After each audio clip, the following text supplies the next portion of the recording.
பட்டிமன்றத்தை தொடங்குறோம். எல்லாரும் ஒன்றே நேரத்தை பார்க்குறாங்க. கரெக்டாக முடிச்சிடுவோம். ஒரு சினிமா 2.5 மணி நேரம் பார்த்துட்டா அதுக்குள்ளே நாங்கள் முடிச்சிடுறோம்.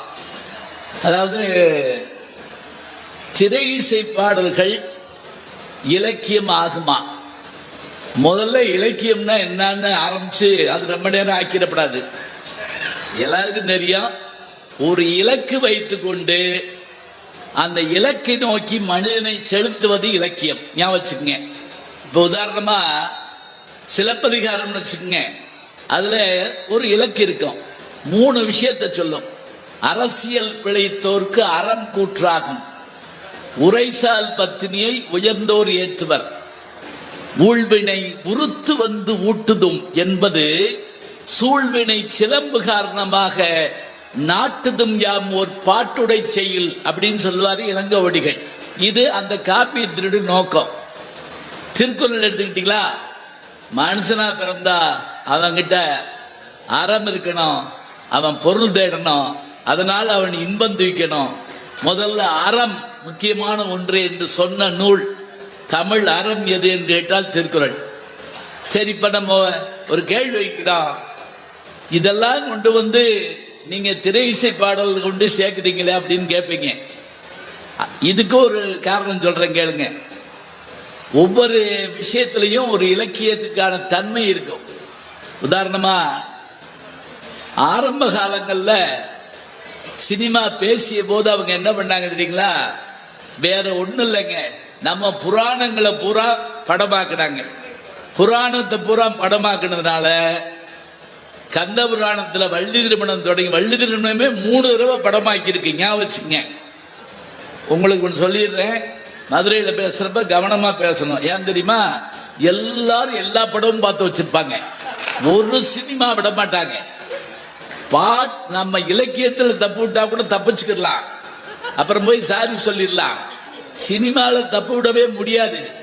நானே பார்த்துருக்கிறேன். அதனால ஆரம்ப காலில் என்ன பண்ணாங்கன்னா அப்படியே புராணங்களை கீழே இறக்குனாங்க. அப்புறம் என்னாச்சு அப்படின்னா இலக்கியங்களை கொண்டு வந்தாங்க. சிலப்பதிகாரம் போல, சிவசிந்தாமணி போல கொண்டு வந்தாங்க. அப்படி அவங்க கொண்டு வந்த இப்ப யாரெல்லாம் கூட இருந்தா, ஒரே ஒரு சம்பவத்தை சொல்லிட்டு உங்களை கூப்பிட்டுறேன் பேச, ஒன்றும் பயப்படாங்க. ஒரே ஒரு சம்பவம். அந்த காலத்து சூப்பர் ஸ்டார் யாருன்னு கேட்டீங்கன்னா எம்கே தியாகராஜ பாவதர். அவரு நடிச்சது 14 படம் தான். 14 படம் தான். அதுல 10 படம் தான் ஓடிச்சு. ஆனா ஒரு படம் 3 வருஷம் ஓடிச்சு. அதான் பெரிய விஷயம். ஹரிதாஸுங்கிற படம் 3 வருஷம் ஓடிச்சு. அவர் ஒரு நாள் பொள்ளாச்சியில ரயில் ஏறாரு. கூட ஏறினவர் யாருன்னு பாத்தீங்கன்னா திருமுருக கிருபானந்த வாரியார் சாமி. அவர் ஏறினவர் இவருக்கு விபூதி கொடுத்தாரு, வாங்கி பூசிக்கிட்டாரு. இப்ப வாரியார் கேட்டிருக்காரு, நீங்கெல்லாம் இவ்வளவு கூட்டம் வருது உங்களை பார்க்க, நல்ல விஷயங்களை நீங்க சொன்ன என்னன்னு கேட்டாரு. அப்படியா, நீங்க நல்ல விஷயத்த சொல்லுங்க, நான் என்ன எடுக்கிறேன் அப்படின்னாரு. அந்த ரயில் சென்னை போறதுக்குள்ள கிருபானந்த வாரியார் சொன்ன கதை பொய்யாமொழி புலவருடைய கதையாக சொல்லி சிவகவி என்ற படமாக அதை எடுத்தாங்க. அந்த படம் 100 நாள் ஓடிச்சு. ஞாபகம் வச்சுங்க. எங்க இருந்து இலக்கியம் வருதுங்கிறதுக்காக சொல்றேன். பாபநாசம் சிவன் ஒருத்தர் அந்த காலத்துல, அவர் யார் அப்படின்னா முன்னாள் முதல்வர் டாக்டர் எம்ஜிஆர் அவர்களுடைய பெரிய மாமனார் பிஎன் ஜானகி அம்மா, அவங்களும் முதல்வராக இருந்தவங்க. அவங்களுடைய பெரியப்பா பாபநாசம் சிவன் பாட்டு எழுதுவாரு. அதுல புராண செய்திகளை சொல்லுவாரு, அவரே இசையமைப்பாரு, அவரே பாடி அவரே நடிப்பார். ஆதிகால டி ராஜேந்தர் அவர் தான். பின்னாடி வந்தார்ல டி ராஜேந்தர், பாட்டு இசை எல்லாம் அது அவர் தான். சரி, இது போல அப்ப ஆரம்பிச்சு பாவநாசம் சிவன் தொடங்கி இன்னைக்கு விஜய் வரைக்கும், ஏன் இன்னைக்கு எழுதிட்டு இருக்கக்கூடிய யுகபாரதி வரைக்கும், அதுக்கு பிறகு வந்தவங்க வரைக்கும் கூட எல்லாருக்கும் முன்னோடிகள் நல்ல அருமையான கவிதைகளை தந்திருக்காங்க, பாடல்களை தந்திருக்காங்க. அதெல்லாம் இலக்கியத்தோட ஒத்துக்கிற முடியுமா? முடியாதா? இதைத்தான் இன்னைக்கு பேச வந்திருக்காங்க. இப்ப நான் இலக்கியம்னா என்னன்னு சொல்லிட்டேன். சினிமா இப்ப பழைய பாட்டு புது பாட்டு அது அவங்க பாடு, நமக்கு ஒண்ணும் இல்லை. ஏன்னா அவங்க 2 பாயிண்ட் எழுதி வச்சு அதையும் நான் பேசிவிட்டேன்னு வைங்க, அப்பதே ஒரு தண்ணி குடிச்சாரு, நான் பேசிக்கிட்டு இருந்தேன் பாத்தீங்களா. அப்பவே தெரியும் உங்களுக்கு. ஒன்றும் இல்லை, 2 பாயிண்ட் எழுதி. இப்போ சில புத்தக வெளியீடு கூப்பிடுவாங்க, புத்தகமே 23 பக்கம் தாங்க இருக்கும், 44 பேர் அதுல பேசுவாங்க. அப்படி ஒரு கூட்டத்தில் நான் போய் மாட்டி, நான் தான் 44வது ஆளு. அட்டட்டு அட்ட பேசிட்டாங்க. அப்புறம் நான் நன்றி சொன்னேன், வேற வழி என்ன இருக்கு, ஏன்னா அம்புட்டையும் பேசிட்டு என்ன பண்றது. அதனால நீங்க ஒன்றும் கவலைப்படாதீங்கயா. 1931 தொடங்கின சினிமா 2025, இப்ப 2031 வந்துச்சுன்னா சினிமாவுக்கே 100 வயசு. இப்ப நியாயப்படி சினிமா நடிகர்கள் தான் வயசு சொல்ல மாட்டாங்க. சினிமா பவள விழாலாம் கண்டுருச்சு, அதுக்கு மேலேயே வந்துருச்சு. சரி, இப்ப அது இலக்கியமாகுமா ஆகாதா அப்படின்னு கேட்டா, இதுல ஒரு காலத்திலே அது இலக்கியம் ஆகாது அப்படின்னு பேசுறதுக்காக மலைக்கோட்டை மாநகரத்திலிருந்து வருகை தந்திருக்கிறார் நல்ல பேச்சாளர். அது மட்டும் இல்ல, அங்க இருக்கக்கூடிய தேசிய கல்லூரியினுடைய தமிழ் பேராசிரியர், MA, MPhil, PhD பட்டங்களை பெற்றவர்.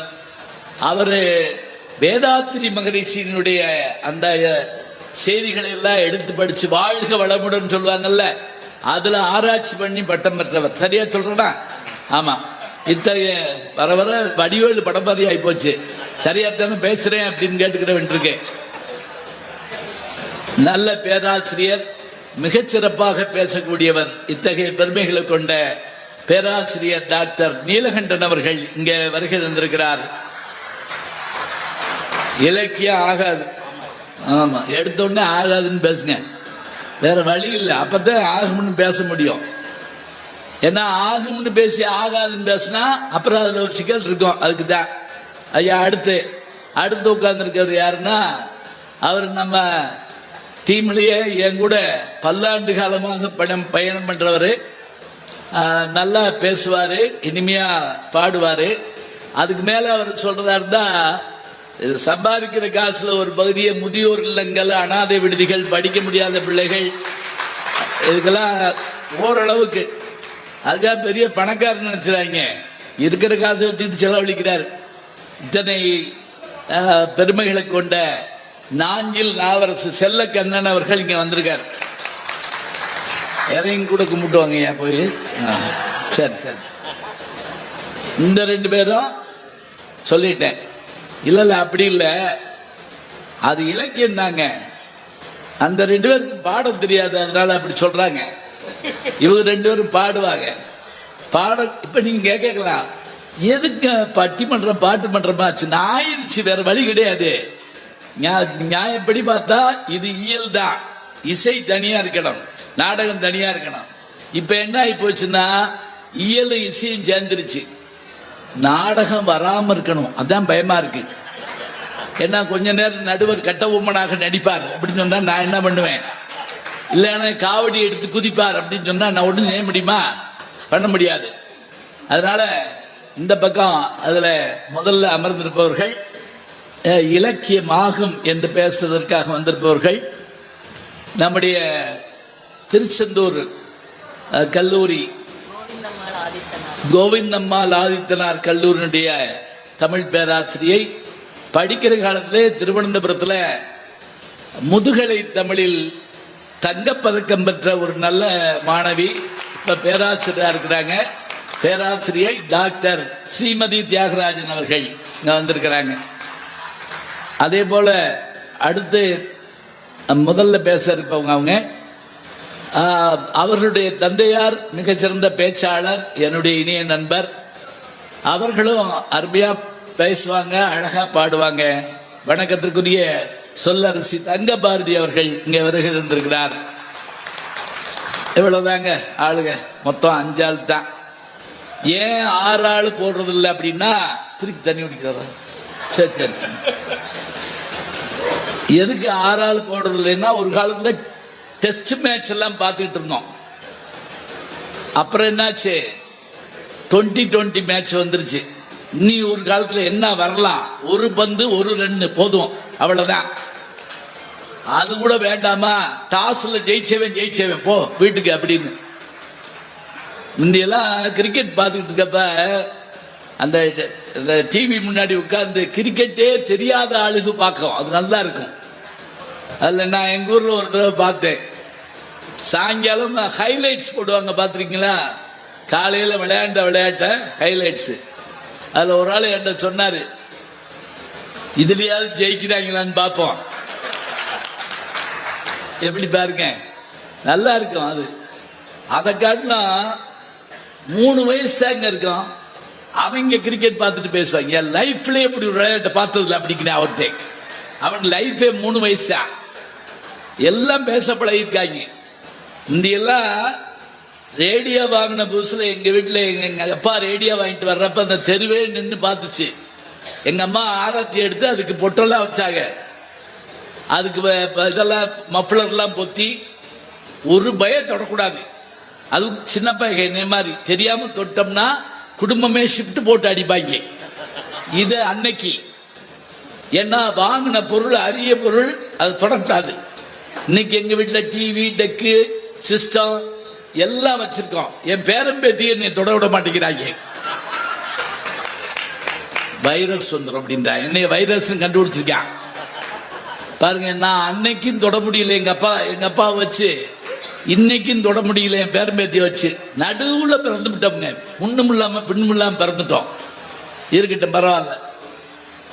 இந்த 4 பேரும் எவ்வளவு நேரம் பேசுவாங்க அப்படின்னா, ஒன்றும் இல்லை, ஒரு ஆளுக்கு ஒரு 10 இருந்து 12 நிமிஷம்னு வச்சுக்கிறோமா. எம்பிட்டு பேசினாலும் அப்படித்தான் காசு. அதனால ஒன்றும் இல்லை. சில பேர் நேரம் தெரியாம பேசிக்கிட்டே இருப்பாங்க. நான் சொல்லிடுது, திருப்பி தண்ணி குடிக்கிறாரா? அவருக்கு மதுரை தண்ணி அப்படி பிடிச்சு போச்சு, அதனால. சரி, 10 இருந்து 12 நிமிஷம் பேசுங்க.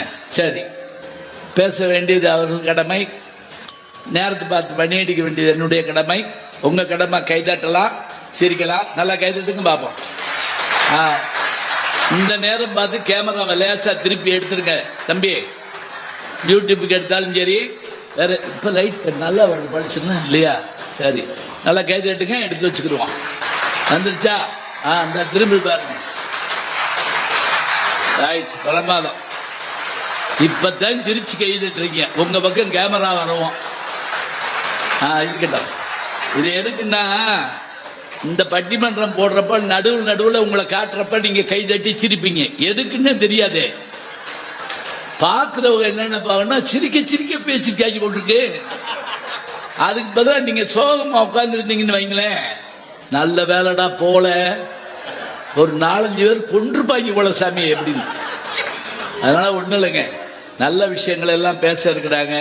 நேரத்தை சொல்லியாச்சு, கைதட்டலாம், சிரிக்கலாம். வீட்டுக்கு போகணுன்னாலும் ஒன்றும் தப்பு இல்லைங்க, போகலாம் தாராளமா. அதுக்கு ஒரு ஐடியா உங்களுக்கு நான் சொல்லி கொடுத்துருக்கேன். என்ன, வெறும் செல்ல எடுக்க வேண்டியது, அப்படியா அப்படின்ட்டு கிளம்ப வேண்டியது. அதுல இன்னும் 2 பேர் எண்ணியமானே எப்படிமாங்க, வா போவா, என்ன பட்டாளத்துக்கு ஆளை எடுக்கிறாங்க, போகலாம், விருப்பப்படுறப்ப போகலாம், ஒன்றும் இல்லை. பாருங்க, இங்க சாப்பிட்ட உணவு இங்க போனா 3 மணி நேரங்க.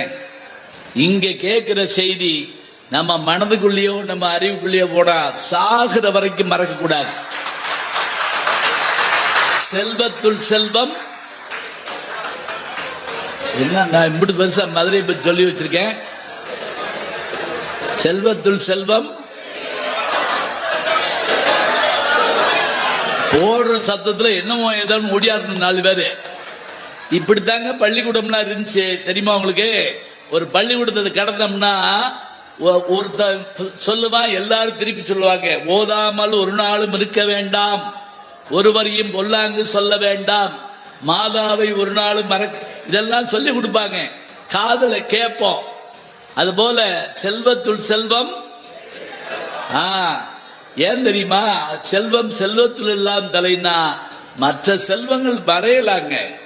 நம்ம பார்த்துட்டு இருக்கப்பவே இப்ப நம்ம பார்க்கிறோம் 100 மாடி கட்டடம்னு பார்க்கிறோம்.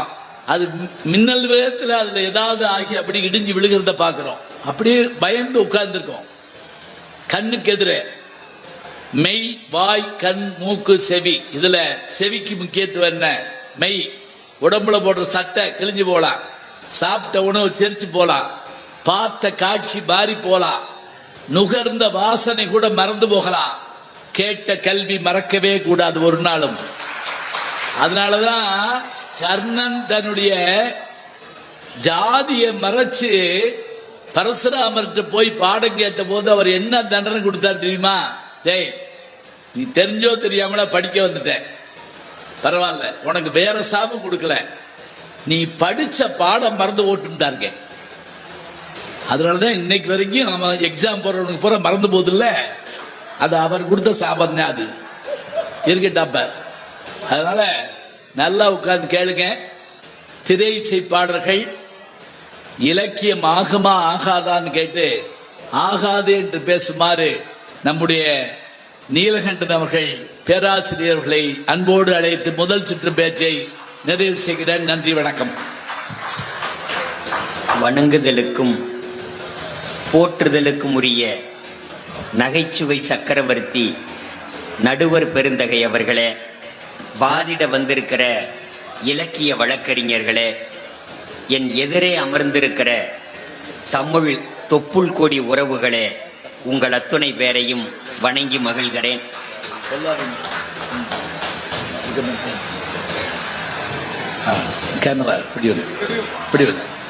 நீங்க பேசும்போது நான் தண்ணி குடிச்சதுக்கு சொன்னீங்க.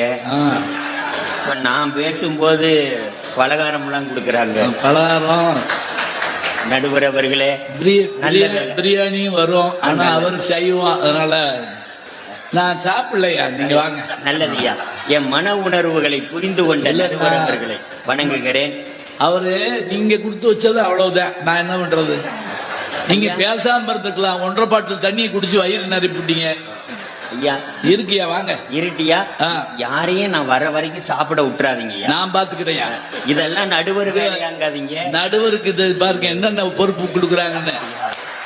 வேற ஒன்றும் இல்லையா. நான் மேடைக்கு வந்ததிலிருந்து 5 முறை தண்ணீர் குடித்தேன். ஆமா, பதட்டத்தால் அல்ல, வைகை மீது வைத்த பாசத்தால். நடுவர் அவர்களே, புத்தக திருவிழா என்கிற இந்த அறிவு திருவிழாவுக்கும் மதுரைக்கும் நெருங்கின தொடர்பு உண்டு.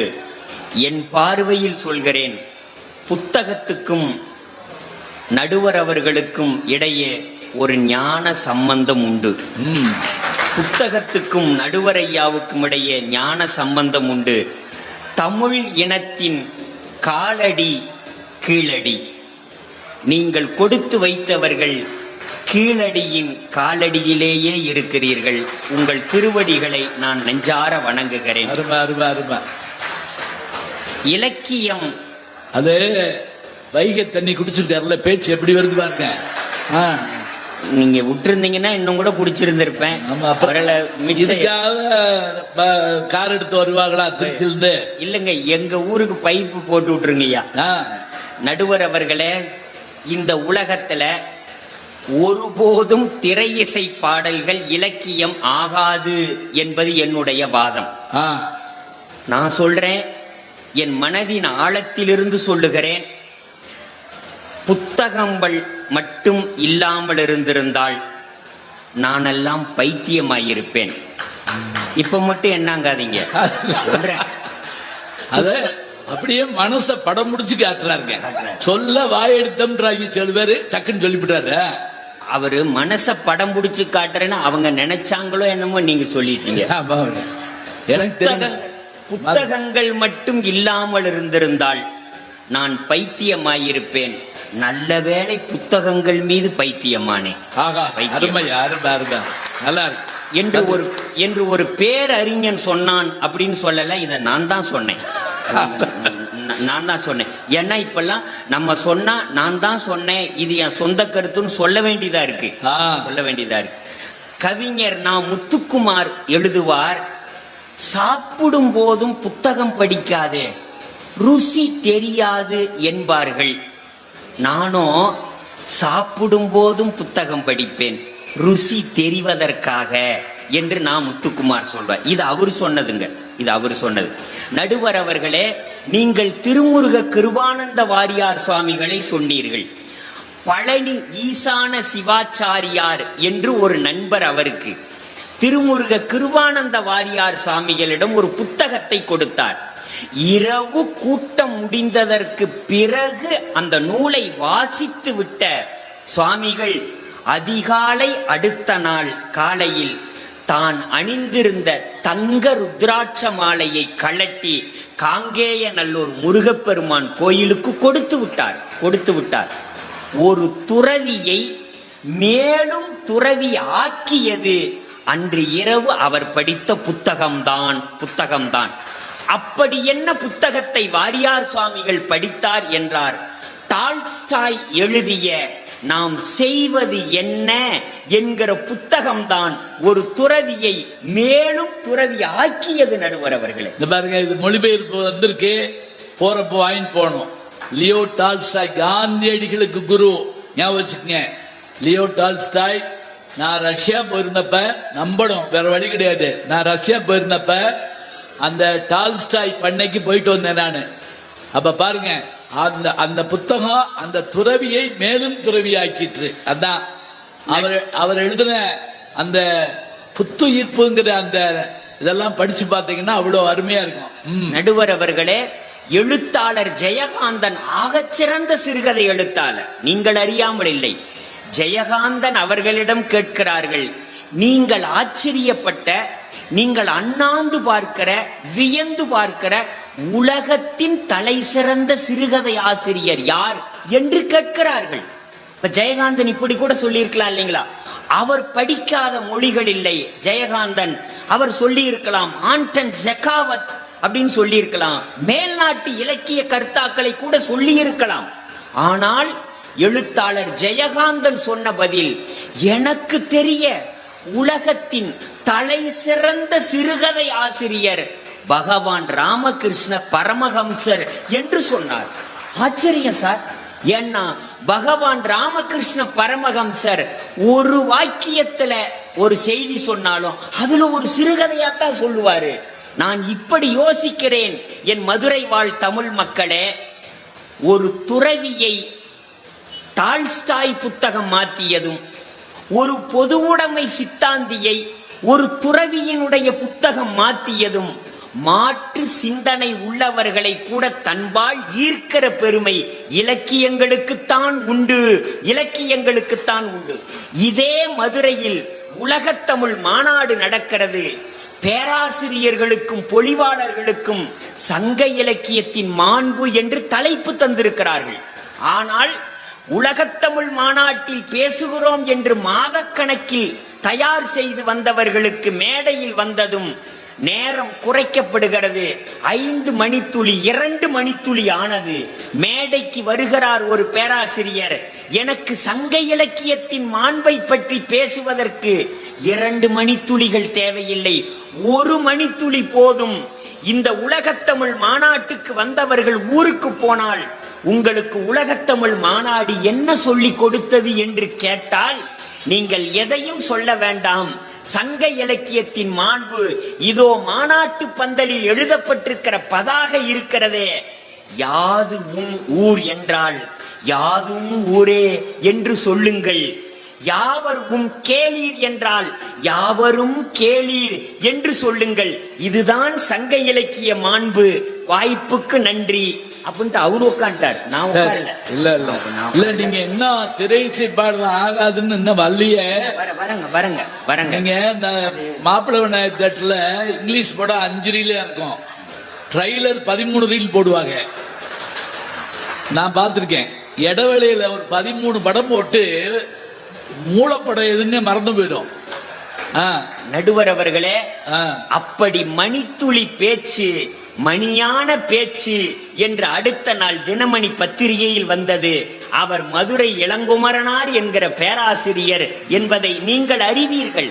நடுவர் அவர்களே, அது நம்ம உலகத்தினுடைய இதே மதுரையில் பணியாற்றிய டாக்டர் மு வரதராசனார் மூவா அவர்கள் உடைய முனைவர் பட்ட ஆய்வு பழந்தமிழ் இலக்கியங்களில் இயற்கை என்பது. அவர் சொல்லுகிற ஆய்வு முடிவே என்ன தெரியுமா? உலக இலக்கியங்களில் தாய் இலக்கியம் நம்முடைய சங்க இலக்கியத்துக்கே பாவடிவம் தந்தது நாட்டுப்புற இலக்கியம்தான், நாட்டுப்புற இலக்கியம்தான் என்று சொல்லுகிறார். ஏன் தெரியுமா? மூங்கில் இலை மேலே தூங்கும் பனி நீரே, தூங்கும் பனி நீரை வாங்கும் கதிரோனே என்கிற 2 அடி நாட்டுப்புற பாட்டுக்கு இணையாக ஒரு இலக்கியத்தை சொல்லிவிடவே முடியாது நடுவர் அவர்களே. நீங்க இலை மேல தண்ணி உக்காந்து இருக்குதுன்னு சொல்லலாம், தண்ணி கிடக்குதுன்னு சொல்லலாம், ஆனால் உருண்டு திரண்டு இலை நுனியில் தண்ணீர் துளி தூங்குகிறதுன்னு சொன்னாம் பாரு சார், சொன்னாம் பாரு. இது இலை மேல் இருக்கிற தண்ணீரை சூரிய கதிர்கள் வாங்குகிறது.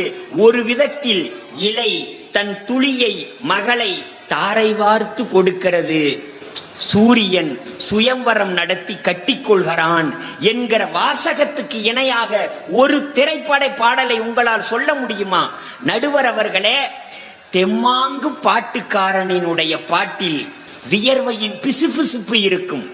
ஒரு நாற்று நடுகிற பெண் போடுகிற குளவையில் சேற்று வாசம் அடிக்கும். ஏற்ற பாட்டில் கூட அவன் இறைக்கிற தண்ணீரில் ஒரு ஈரம் இருக்கும்.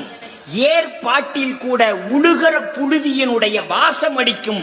இதுதான் நாட்டுப்புற இலக்கியத்தில் உழைப்பாளிகளினுடைய மண்ணின் குரல் அடிக்கும், மண்ணின் குரலாக இருக்கும். அது நாட்டுப்புற இலக்கியம் என்கிறேன் நான். அது மட்டும் இல்லைங்க, சங்க இலக்கியத்தின் மாண்பு என்ன, நாட்டுப்புற இலக்கியத்தின் செம்மாந்த சிறப்பு என்ன, அரை இலக்கியம் என்று சொன்னீர்கள் நடுவர் அவர்களே. சினிமா பாட்டுக்கு வாங்கங்கிறீங்க, அது ஆகாது இலக்கியம். அது உங்களுக்கு ஆகாதுன்னு சொல்ல, எப்படி ஆகாதுன்னு சொல்லணும் நடுவர் அவர்களே. ஆகாத ஒன்ன பத்தி நமக்கு எங்க பேச்சு? அப்படிதான் நடுவர் அவர்களே, நீங்க முருகு பொருநாறு 12 முல்லை பெருகு வளமதுரை காஞ்சி மறுவினிய கோல நெடுநல் வாடை கோல் குறிஞ்சி பட்டினப்பாலை கடாத்தோடு 10 என்று 10 பாட்டு இலக்கியம் நமக்கு இருக்கிறது. 10 பாட்டு இலக்கியம், குத்துப்பாட்டு இலக்கியமா? சொல்லணும். வர்றாரு நடுவர் அவர்களே. நீங்க வைரமுத்து எழுதுகிறார், நாமெல்லாம் வாழ்க்கையை வெளியே தொலைத்து விட்டு சினிமா கொட்டகையின் செயற்கை இருட்டில் போய் நம்மூர் ஜனங்கள் தேடுகிறார்கள். இரவை காசு கொடுத்து அடமானம் வைக்கிறார்கள் சினிமா கொட்டகையில். மேட்டனி காட்சிகளால் பகலை அழுக்காக்குகிறார்கள். திரைப்படக்காரர்களே, நீங்கள் இந்த தேசத்துக்கு தருவதெல்லாம் நடிகைகளின் அக்குள் அழுக்கு மட்டும்தானா?